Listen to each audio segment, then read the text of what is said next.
Hello world, this is Sugarcoder. In this video, I am going to be making espresso chocolate cupcakes inspired by Tokyo Ghoul, as well as National Espresso Day.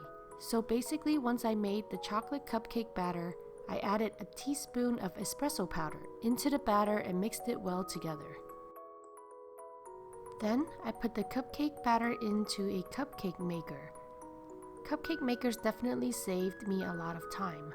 And if you like to save time, I definitely recommend checking out this cupcake maker. So once the cupcakes are done and you let them cool completely, decorate the top of a cupcake with vanilla buttercream frosting.